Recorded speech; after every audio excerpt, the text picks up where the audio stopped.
Shalom, Yasharala. I want to give infinite honors to Yahweh by Hashem, Yahushai, by Hashem and Karkadash. I want to give double honors to our teachers, the apostles of Great Millstone. A salutation to my fellow laborers in Yahushai, pushing this truth across the four winds in these last days, seconds, and times. I'm going to do this clip about, this is a vintage clip of your enemy, the devil. All right? You so-called Negroes, Native Americans, and Latin-speaking people of the earth, this is your enemy. This is your arch nemesis, the so-called white man, the Idumeans, all right, a.k.a.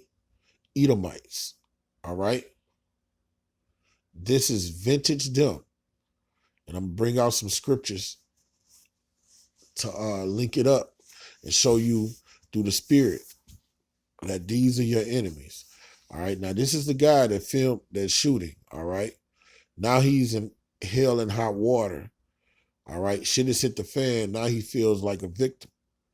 All right. So let's listen to him how he's crouching as if he's the victim now. And he was against what went on. This is the devil the Bible speak of. Check him out.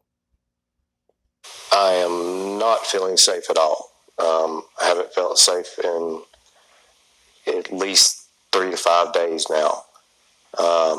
Like Amy has said, that the threats have been real. I say they're real. I don't know. I haven't been on the other end of it yet. Just a threat. I don't want to be on the other end of it. I truthfully need to be cleared of this because I had nothing to do with it.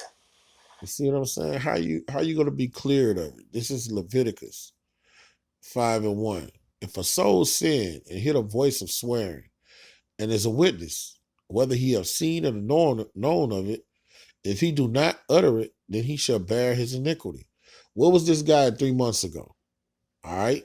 Where was he putting on the campaign about this injustice? Can you find clips of him 3 months ago making clips like this? Getting on the internet saying, man, justice for this Arbery guy? No. Long as it was getting swept up under the rug, he was good, man. Okay?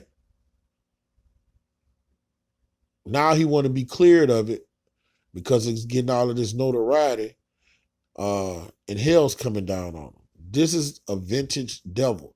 And you got to understand, we are not ignorant of Satan's devices. Though he come crouching, this guy would kill you just as fast. He would kill one of you so-called Negroes just as fast as those hillbillies did. In fact, this type is more dangerous than a hillbilly. I'm trying to get my life back to normal, and it's been smeared for the last week. Complete shock. I've never been involved in anything like that before. Complete shock.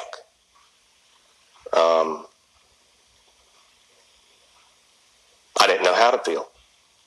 Never done it. Never seen it. Yes, I'm very, very sorry for your loss. Some bullshit. All right. This Zechariah 11:4. Thus saith Yahweh our power. Feed the flock of the slaughter, whose possessors slay them. Now this guy joined the lynch mob. Okay. Got his camera to film the lynch mob. And when they killed this guy, you didn't hear nothing from this guy or about this guy. Okay? You didn't hear nothing about him saying that he was outraged behind it. All right? He was part of it. He was all for it. Okay? But now he's saying, and hold themselves not guilty. Now he's saying, I didn't pull the trigger. I wasn't a part of it. If you wasn't a part of it, you was minding your business. You wouldn't have jumped in your car to film the shit. All right? And they that sell them say, blessed be Yahweh, for I am rich, and their own shepherds pity them not. And that's the truth, man. Our people don't be giving a fuck, man. Our people ain't shit. But like now he's saying he's not guilty and he had nothing to do with it. He just wanted his life back. All right? That's what you call a devil, man. He was all for it. He was a part of the lynch mob, man.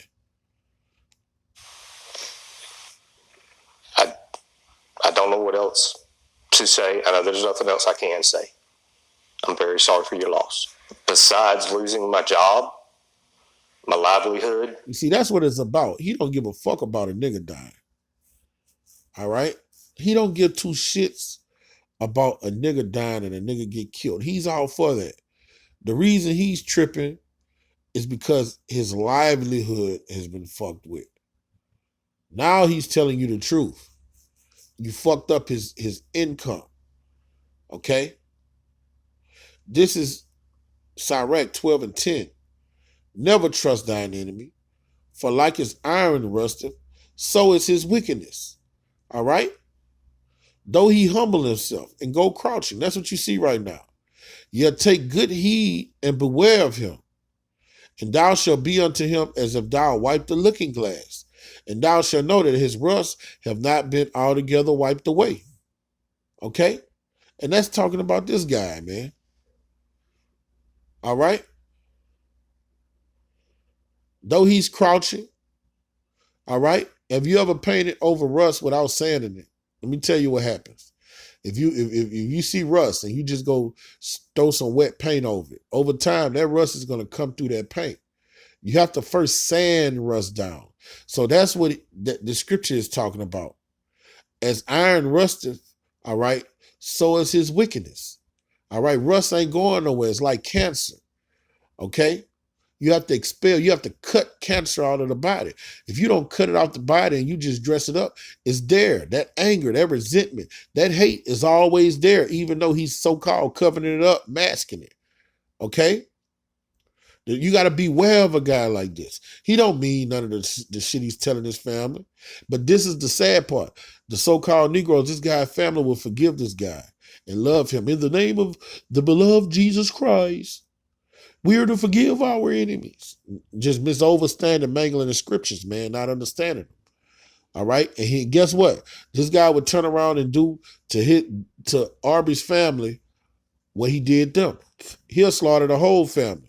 Whereas those hillbillies just kill Arby, he'll come kill their whole family for him having to go through what he's going through. Set him not by thee, lest when he have overthrown, he stand up in thy place. Neither let him sit at thy right hand, lest he speak and take thy seat. And thou at the last remember my words and be pricked therewith. All right? And this is how we feel about our people. Who would pet a charmer that is bidding with the serpent? All right? Our people, when we tell them, don't trust them. When he come back, tell you, forgive them, say fuck them. But they say they're gonna forgive their enemies in Jesus Christ. When he bites your back off, all right, when he inject all that venom in it, we don't give a fuck. Or any such as come nigh to a wild beast. Okay? Now, this is a subtle serpent you're looking at, man. Let me get that too. This is Genesis 3 and 1. Now, the serpent was more subtle than any beast of the field which Yahweh made. All right? The subtle mean cunning, sneaky, conniving, deceitful. That's what you're looking at right now. A slick-tongued, double-tongued devil. All right? That's crouching as if he's remorseful. He just want to get what he want and gonna say what he got to say to get what he want, and he'll do it again if the opportunity presented itself. My family being threatened. They can threaten me all they want to. Why you need to threaten my family too? I'm not talking about Amy and I. I'm talking about other members of my family that, you know, have nothing at all to do with this.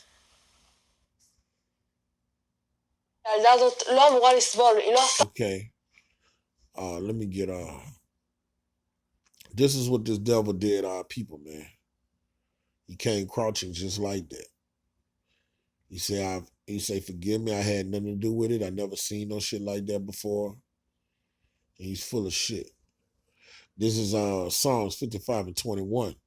The words of his mouth were smoother than butter, but war was in his heart.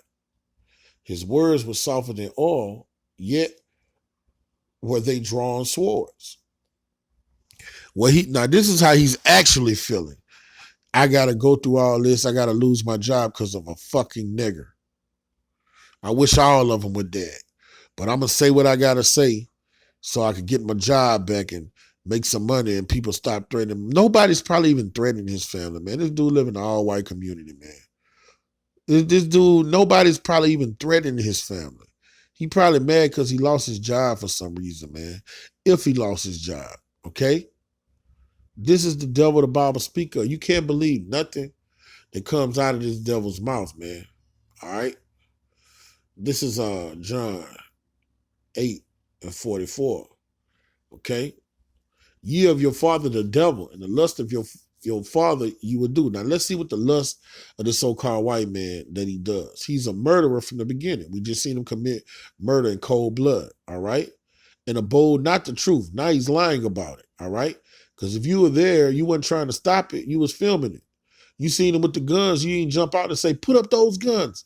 Put down those guns. Don't do that. He wasn't trying to stop it because there is no truth in him. When he speaketh a lie, he's speaking of his own, for he is a liar and the father of it. All right, he's the father of lies. He's a murderer from the beginning. All right, he's doing what comes second in nature to him. That's just his nature. All right, he's subtle at heart. All right, that's all he does. He manipulates things. He lies. He deceives. He kills. He robs. You can't believe nothing he says. All right. So with that, man, you got to know your enemy, man. You gotta know your enemy. You got to know who your enemy is, and you got to know his characteristics. Okay? So with that, Lord willing to sit down was edifying to the hearers. I want to give infinite honors to Yahweh by Hashem, Yahushua by Hashem and Kakadash. I want to give double honors to our teachers, the apostles, the great millstone, and salutation to my fellow laborers in Yahushua, pushing the truth across the four winds. Kwam Yasharala Ba Ba Ba.